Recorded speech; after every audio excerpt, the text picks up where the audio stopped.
जय Hind. Welcome to my YouTube channel JCC official. तो मेरे प्यारे शेर और शेरनियों, आज हम बिहार बोर्ड मैट्रिक परीक्षा 2026 के लिए जो वीवीआई क्वेश्चन है 10th का ज्योग्राफी चैप्टर है, खंड क का आपका चैप्टर 1 है। इनका नाम है भारत संसाधन एवं उपयोग। ठीक, इनके वीवीआई प्रश्नों को आज हम देखेंगे, नए अंदाज में देखेंगे। चलिए, तो बिना समय गवाए आगे बढ़ते हैं। चलिए, आगे बढ़ने से पहले हम माता श्री सरस्वती देवी और गणपति बप्पा के श्री चरणों में नमन करते हुए आगे बढ़ेंगे। एक सुविचार लिखा हुआ है बाबू, कहता है जीवन में सफलता का रहस्य पहले से की गई तैयारी पर निर्भर करता है। सही बात है। आप जो सफल होते हैं उसमें जो आपका जो तैयारी रहता है, पहले का तैयारी, उस पर वो डिपेंड करता है, निर्भर करता है आपकी सफलता। ये मेरा जेसीसी ऑफिशियल चैनल का नाम है, ठीक ना। यूट्यूब के सर्च बार में सर्च कीजिएगा तो आ जाएगा, आप सब्सक्राइब कर लीजिएगा। चलिए, पहला प्रश्न लेते हैं। पहला प्रश्न है बाबू, संसाधन होते नहीं हैं बनते हैं। ये बात किसने कहा था? संसाधन होते नहीं हैं बनते हैं। ऑप्शन ए है महात्मा गांधी, ऑप्शन बी है जवाहरलाल नेहरू, ऑप्शन सी है जिम्मरमैन, या ऑप्शन डी है उपरोक्त सभी। तो बाबू, चैप्टर का पहला प्रश्न ही है ये कि जिम्मरमैन ने कहा था कि संसाधन होते नहीं हैं बनते हैं। इसलिए मेरा एक का करेक्ट आंसर जो है वो सी हो जाएगा। चलिए, आगे बढ़ते हैं। अगला प्रश्न कहा गया है बाबू, उत्पत्ति के आधार पर संसाधन कितने प्रकार के होते हैं? उत्पत्ति के आधार पर संसाधन कितने प्रकार के होते हैं? एक प्रकार के होते हैं, दो प्रकार के होते हैं, तीन प्रकार के होते हैं, या इनमें से कोई नहीं? तो चलिए मेरे प्यारे शेर और शेरनियों, इसका आंसर कीजिए। इसका सही आंसर जो हो जाएगा बाबू, बी फॉर बाहुबली हो जाएगा, ऑप्शन बी हो जाएगा। उत्पत्ति के आधार पर संसाधन दो प्रकार के होते हैं। कमेंट करके बताइएगा कौन कौन होते हैं। चलिए, आगे बढ़ते हैं। कौन अजैव संसाधन का उदाहरण नहीं है? यहाँ निगेटिव पूछ दिया गया है। अजैव संसाधन समझते हैं बाबू, निर्जीव वस्तु। क्या होता है उसमें? निर्जीव। निर्जीव वस्तुओं का क्या होता है? समूह होता है, उसको अजैव संसाधन कहते हैं। अजैव संसाधन में सजीव वस्तुओं के समूह को हम जैव संसाधन कहते हैं। तो देखिए, कहा गया है कि जे निम्नलिखित में से कौन अजैव संसाधन के उदाहरण नहीं है? चट्टान, ये तो अजैव संसाधन है, निर्जीव है। धातु, ये भी अजैव संसाधन है। पशुपालन, पशुपालन ये बाबू सजीव हो गया। क्या हो गया? सजीव हो गया। इसलिए मेरा सही आंसर सी हो जाएगा, पशुपालन हो जाएगा। चलिए, आगे बढ़ते हैं। अगला प्रश्न है बाबू, निम्नलिखित में से कौन नवीकरणीय संसाधन नहीं है? यहां भी निगेटिव वाला क्वेश्चन पूछ लिया गया है। नवीकरणीय कहने का तात्पर्य बाबू यह होता है कि जिस संसाधन को हम पुनः भौतिक, रासायनिक या अन्य प्रक्रिया द्वारा बना सकते हैं, उसे हम लोग नवीकरणीय संसाधन कहते हैं। तो ऑप्शन ए में है सौर ऊर्जा, ये तो नवीकरणीय संसाधन है। यहाँ पूछा गया कौन नहीं है? जीवाश्म ईंधन, बाबू इस पर डॉट है, यही है अनवीकरणीय संसाधन। और नवीकरणीय कहने का आशय यह हुआ कि हम लोग उसको जल्दी नहीं पूरा कर सकते हैं। पवन ऊर्जा, ये भी नवीकरणीय संसाधन है, जबकि जीवाश्म ईंधन जो है बाबू ये अनवीकरणीय संसाधन है। चलिए, आगे बढ़ते हैं। बहुत प्यारा सा प्रश्न है बाबू। अगला प्रश्न कहता है हमारे पास पेट भरने के लिए बहुत कुछ है, लेकिन पेटी भरने के लिए कुछ भी नहीं है। ये बात किसने कहा था? ऑप्शन ए में है महात्मा गांधी, ऑप्शन बी में है संदीप पांडे, ऑप्शन सी में है मेधा पाटेकर, या ऑप्शन डी में है इनमें से कोई नहीं। तो जल्दी से इसका आंसर कीजिए। ये जो प्रासंगिक विचार है ना बाबू, ये महात्मा गांधी जी दिए थे। महात्मा गांधी ने ही कहा था कि हमारे पास पेट भरने के लिए बहुत कुछ है, लेकिन पेटी भरने के लिए कुछ नहीं है। समझ गए। चलिए आगे बढ़ते हैं। प्रश्न 6 कह रहा है बाबू कि पर्यावरण संरक्षण हेतु सर्वप्रथम विश्व शिखर सम्मेलन कहाँ आयोजित किया गया था? ऑप्शन ए है रियो डी जेनेरो, ब्राजील होगा, ब्राजील में, या न्यूयॉर्क में, या जोहान्सबर्ग में, या स्टॉकहोम में। चलिए इसका आंसर कीजिए। इसका आंसर बाबू हो जाएगा डी फॉर देवसेना, स्टॉकहोम में किया गया था। नेक्स्ट प्रश्न की ओर बढ़ते हैं बाबू। 7वां प्रश्न है पर्यावरण संरक्षण हेतु सर्वप्रथम विश्व शिखर सम्मेलन कब आयोजित किया गया था? चलिए इसका सही जवाब दीजिए। ऑप्शन ए है 1970 ईस्वी में, ऑप्शन बी 1972 ईस्वी में, ऑप्शन सी 1974 ईस्वी में, या ऑप्शन डी इनमें से कोई नहीं। जल्दी कीजिए, जल्दी बताइए।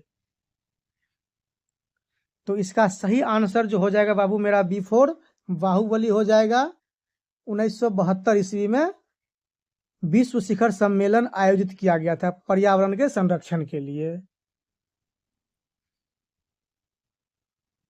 चलिए अगला प्रश्न ये रहा आपके स्क्रीन पर। कहता है स्मॉल इज ब्यूटीफुल किसकी पुस्तक है? बहुत बढ़िया प्रश्न है बाबू। स्मॉल इज ब्यूटीफुल किसकी पुस्तक है? ऑप्शन ए है सुमशेर की, ऑप्शन बी है महात्मा गांधी की, ऑप्शन सी है जवाहरलाल नेहरू की, या ऑप्शन डी है इनमें से कोई नहीं। जल्दी से इसका आंसर कीजिए। चलिए इसका सही आंसर जो हो जाएगा बाबू मेरा ऑप्शन ए हो जाएगा। सुमशेर की पुस्तक है स्मॉल इज ब्यूटीफुल। चलिए आगे बढ़ते हैं। अगला प्रश्न सुमशेर साहब से ही संबंधित है। कहा गया है सुमशेर की पुस्तक है कब प्रकाशित हुआ है? इसमें ईस्वी पूछ लिया गया है बाबू।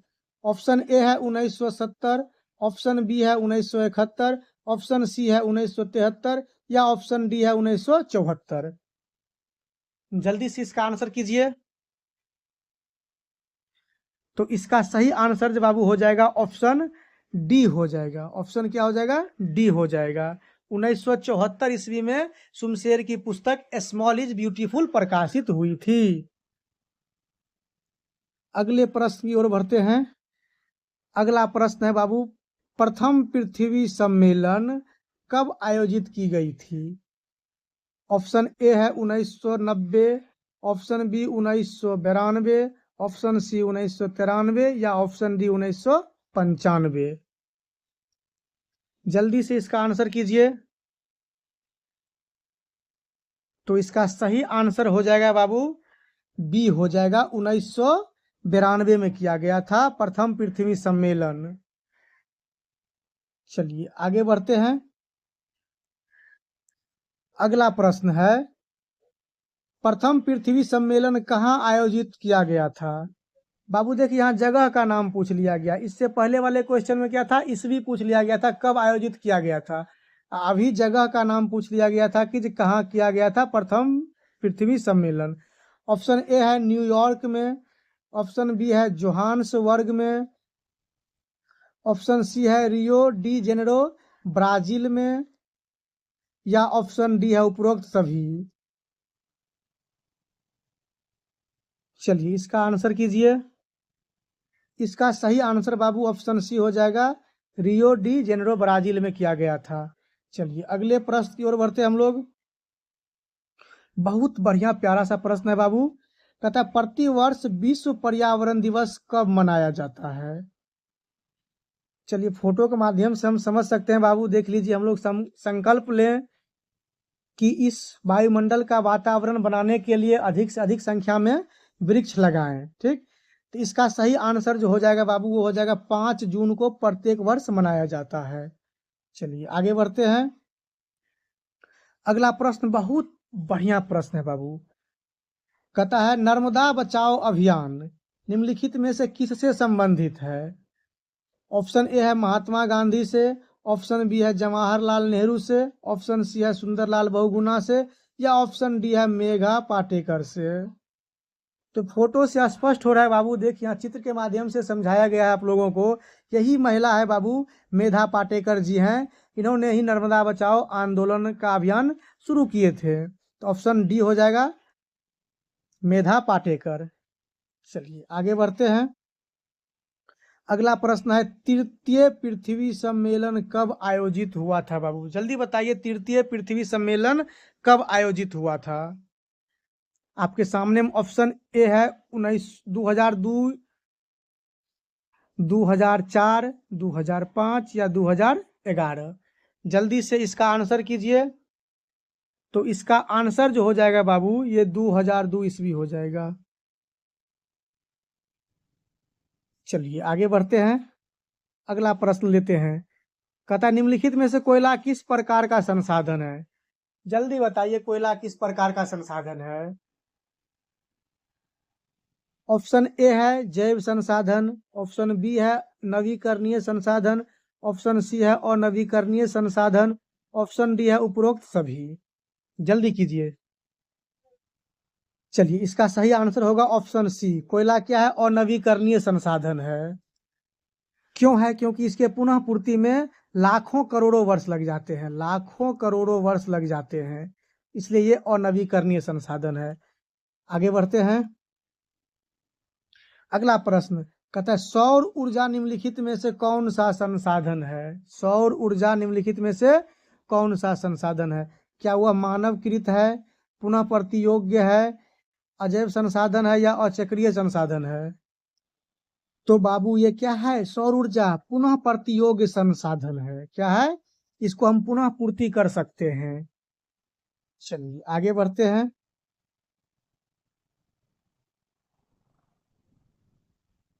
अगला प्रश्न है, कहता है तट रेखा से कितने किलोमीटर क्षेत्र जो है सीमा अपवर्जक आर्थिक क्षेत्र कहलाता है? ऑप्शन ए में है 100 NM, ऑप्शन बी में है 200 NM, ऑप्शन सी में है 250 NM या ऑप्शन डी है 150 NM। जल्दी से इसका सही आंसर कीजिए। तो इसका सही आंसर जो बाबू हो जाएगा मेरा बी फॉर बाहुबली हो जाएगा, 200 NM है। चलिए आगे बढ़ते हैं। चलिए बाबू आप लोगों को कमेंट में बताना है कि ये किस राज्य का नक्शा है, ये किस राज्य का नक्शा है, कमेंट बॉक्स में बताइएगा। या क्वेश्चन कर रहा है इनमें कौन सा राज्य जो है वो चूना पत्थर और पाइराइट में सबसे ज्यादा धनी है, सबसे बेसी वहां मिलता है? ऑप्शन ए है गोवा, बी में है बिहार, सी में है त्रिपुरा, डी में है झारखंड। तो इसका सही आंसर जो है बाबू वो हो जाएगा बी हो जाएगा, ये बिहार हो जाएगा। बिहार में चूना पत्थर और पाइराइट अधिक मात्रा में मिलते हैं। चलिए आगे बढ़ते हैं, अगला प्रश्न है जोहान्सबर्ग में कौन सा पृथ्वी सम्मेलन आयोजित हुआ था? ये 2025 में हाल फिलहाल ही पूछा गया प्रश्न है बाबू। ऑप्शन है प्रथम पृथ्वी सम्मेलन हुआ था, द्वितीय पृथ्वी सम्मेलन हुआ था या तृतीय पृथ्वी सम्मेलन हुआ था? तो जोहान्सबर्ग में जो बाबू है वो तृतीय पृथ्वी सम्मेलन हुआ था। क्या हुआ था?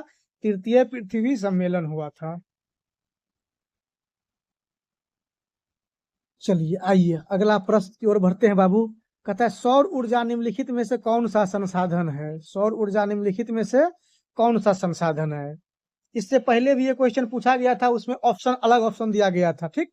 इसमें अलग ऑप्शन है, क्या नवीकरणीय है और नवीकरणीय है, जैव है या कोई नहीं है? जल्दी बताइए, सौर ऊर्जा निम्नलिखित में से कौन सा संसाधन है? ये बाबू सौर ऊर्जा कौन होगा? नवीकरणीय होगा ना, जिसको हम लोग पुनः पूर्ति कर सकते हैं। तो ये क्या हो जाएगा? नवीकरणीय हो जाएगा। चलिए आगे बढ़ते हैं, अगला प्रश्न है द्वितीय पृथ्वी सम्मेलन कहाँ आयोजित हुआ था? बताइए, ये 2020 में पूछा गया है। क्या वो ब्राजील में हुआ था, क्या न्यूयॉर्क में हुआ था, क्या पेरिस में हुआ था या इनमें से कोई नहीं हुआ? जल्दी से इसका आंसर बताइए बाबू, प्रश्न नंबर 21 का। चलिए इसका सही आंसर बी फॉर बाहुबली, न्यूयॉर्क में हुआ था द्वितीय पृथ्वी सम्मेलन। चलिए आगे बढ़ते हैं, अगला प्रश्न है बाबू कि निम्नलिखित में कौन नवीकरणीय ऊर्जा स्रोत है। निम्नलिखित में कौन नवीकरणीय ऊर्जा स्रोत है। आपका ऑप्शन है 1 में कोयला, 2 में पेट्रोलियम, 3 में सौर ऊर्जा और 4 में प्राकृतिक गैस। जल्दी से इसका आंसर कीजिए। घुमा के क्वेश्चन पूछा है बाबू, ये क्या हो जाएगा, सी ऑप्शन हो जाएगा मेरा सही। सौर ऊर्जा है नवीकरणीय ऊर्जा संसाधन, क्या है सौर ऊर्जा।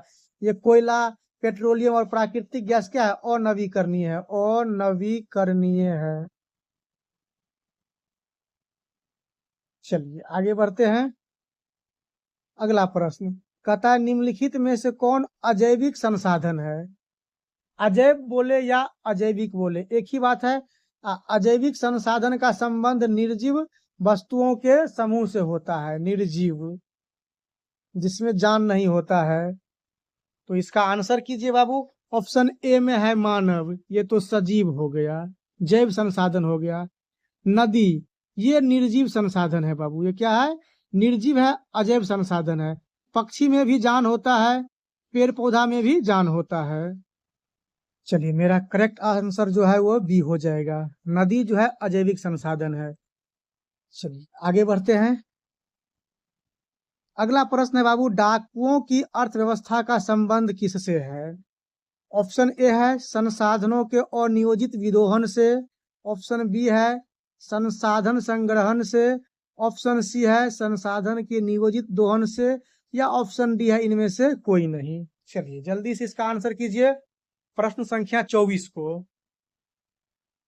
तो इसका सही आंसर हो जाएगा ऑप्शन ए हो जाएगा, संसाधनों के नियोजित विदोहन से होगा। चलिए आगे बढ़ते हैं। अगला प्रश्न है 25 नंबर प्रश्न है बाबू। प्रश्न कह रहा है कि समुद्री क्षेत्रों में राजनीतिक सीमा के कितने किलोमीटर क्षेत्र तक राष्ट्रीय संपदा निहित है। आपका ऑप्शन ए है 10.2 किलोमीटर, ऑप्शन बी है 19.2 किलोमीटर, ऑप्शन सी है 15.5 किलोमीटर, या ऑप्शन डी है 12.2 किलोमीटर। चलिए इसका आंसर कीजिए। इसका सही आंसर जो है बाबू वो बी हो जाएगा, 19.2 किलोमीटर है। चलिए आगे बढ़ते हैं। अगला प्रश्न है बाबू, निम्नलिखित में से किसे +5 सम्मेलन कहा जाता है। +5 कहने का तात्पर्य यह हुआ कि 5 साल के बाद सम्मेलन हुआ था ये। तो कौन सा सम्मेलन है जिसको हम लोग +5 सम्मेलन के नाम से जानते हैं। आपका ऑप्शन ए है प्रथम पृथ्वी सम्मेलन को, इसको तो नहीं जानेंगे बाबू। द्वितीय पृथ्वी सम्मेलन को, यही होगा द्वितीय पृथ्वी सम्मेलन 5 साल के बाद हुआ था, इसलिए इसे +5 सम्मेलन भी कहा जाता है। बाद बाकी आपका ये आंसर गलत हो जाएगा दोनों, तो ऑप्शन बी सही हो जाएगा मेरा। चलिए आगे बढ़ते हैं। प्रश्न संख्या 27 है बाबू, कहता है विश्व पर्यावरण सम्मेलन के रूप में किसे जाना जाता है। ऑप्शन ए है क्योटो सम्मेलन को जाना जाता है, ऑप्शन बी है जोहान्सबर्ग सम्मेलन हुआ था उसको जाना जाता है, या ऑप्शन सी है न्यूयॉर्क सम्मेलन को, या इनमें से कोई नहीं। जल्दी इसका आंसर कीजिए। चलिए इसका सही आंसर जो हो जाएगा बाबू वो हो जाएगा मेरा ए ऑप्शन सही हो जाएगा। क्योटो सम्मेलन को हम लोग विश्व पर्यावरण सम्मेलन के रूप में भी जानते हैं। आगे बढ़ते हैं बाबू। अगला प्रश्न, पिकनिक स्थल किस संसाधन का उदाहरण है। पिकनिक स्थल किस संसाधन का उदाहरण है। आपका ऑप्शन ए है नवीकरणीय संसाधन है, बी ऑप्शन है संभावित संसाधन है, सी ऑप्शन है व्यक्तिगत संसाधन है, या डी ऑप्शन है सामुदायिक संसाधन है। जल्दी बताइए पिकनिक, पिकनिक आप लोग करते होइएगा तो वो किस प्रकार का संसाधन का उदाहरण है। इसका सही आंसर हो जाएगा डी फॉर देवसेना, सामुदायिक संसाधन है। चलिए अगले प्रश्न की ओर बढ़ते हैं बाबू। चलिए प्रश्नों के दौर में हम आगे बढ़ते हैं। कहता है महात्मा गांधी निम्नलिखित में से किसके विरोधी थे। ऑप्शन ए है अहिंसा के, ये तो अहिंसा के पुजारी थे बाबू, ये तो गलत हो जाएगा। मजदूरों के, ये भी गलत हो जाएगा। ऑप्शन सी है मशीनों के विरोध थे, महात्मा गांधी मशीनों के विरोध थे। उपरोक्त डी भी गलत हो जाएगा। चलिए आगे बढ़ते हैं। अगला प्रश्न है, क्योटो सम्मेलन 1977 में हुआ था, उसमें कितने गैसों को ग्लोबल वार्मिंग के लिए जिम्मेदार ठहराया गया था, जिम्मेवार माना गया था या ठहराया गया था, एक ही बात है। क्या ये 4 को गैस था, 5, 8 या 6? तो इसका सही आंसर हो जाएगा डी हो जाएगा, 6 गैस को ग्लोबल वार्मिंग के लिए जिम्मेवार माना गया था। चलिए आगे बढ़ते हैं। बाबू आगे बढ़ने से पहले प्रश्नों का सिलसिला तो जारी रहेगा। आप लोग चैनल पर नए हैं तो चैनल को सब्सक्राइब कर लीजिएगा, वीडियो को लाइक शेयर कमेंट कीजिएगा दबा करके, ताकि मोटिवेट मैं भी होता रहूं। चलिए 31वां प्रश्न कह रहा है, स्मॉल इज ब्यूटीफुल इनमें से किनके विचारों को प्रकाशित करती है? स्मॉल इज ब्यूटीफुल सुमशेर की पुस्तक है बाबू, सुमशेर की पुस्तक है। इस पुस्तक में महात्मा गांधी के विचारों को प्रकाशित किया गया है, इसलिए मेरा सही आंसर ए हो जाएगा। चलिए आगे बढ़ते हैं।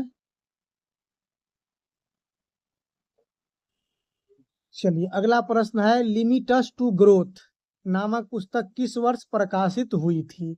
ऑप्शन ए है 1972, ऑप्शन बी है 1975, ऑप्शन सी है 1982, ऑप्शन डी है 1990। चलिए जल्दी से इसका आंसर कीजिए।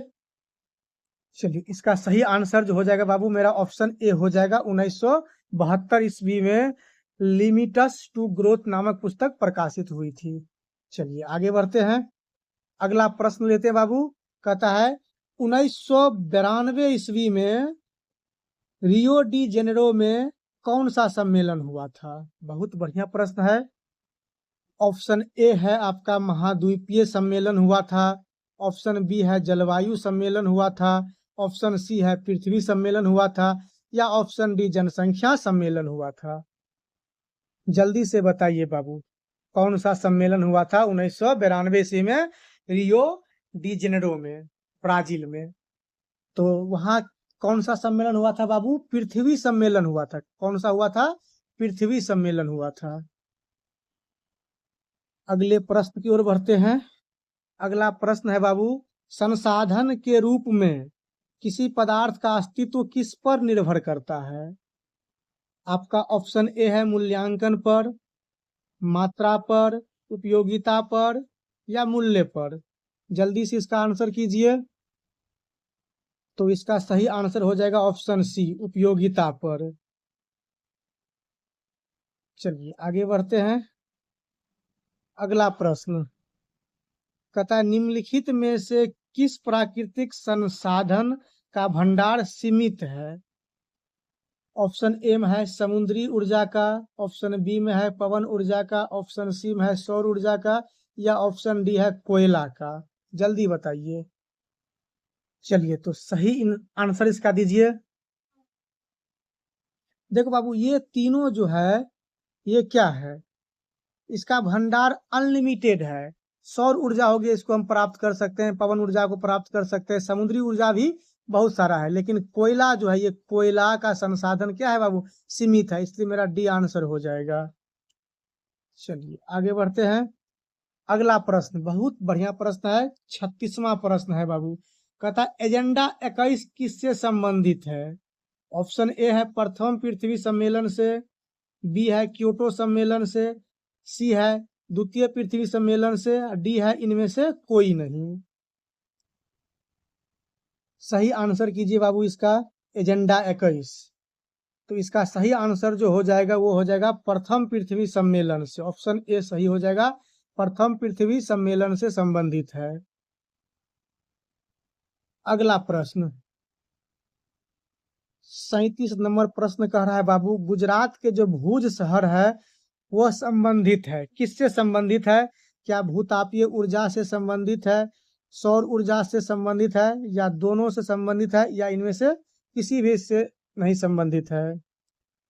तो यहाँ बाबू फोटो के माध्यम से स्पष्ट कर दिया गया है, ये सोलर प्लांट है। तो आंसर क्या हो जाएगा? सौर ऊर्जा हो जाएगा। क्या हो जाएगा? सौर ऊर्जा से संबंधित है भुज शहर। आप लोग कमेंट बॉक्स में बताएंगे गुजरात के कच्छ शहर है वो किसके लिए प्रसिद्ध है, किससे संबंधित है। चलिए आगे बढ़ते हैं। बहुत ही प्यारा सा प्रश्न है, 38वां प्रश्न कहता है तृतीय पृथ्वी सम्मेलन का आयोजन कितने वर्ष बाद हुआ था।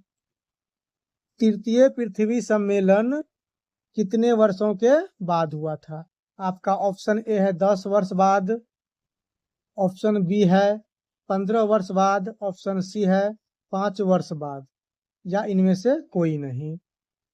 तो बाबू तृतीय पृथ्वी सम्मेलन हुआ था 10 वर्ष के बाद हुआ था।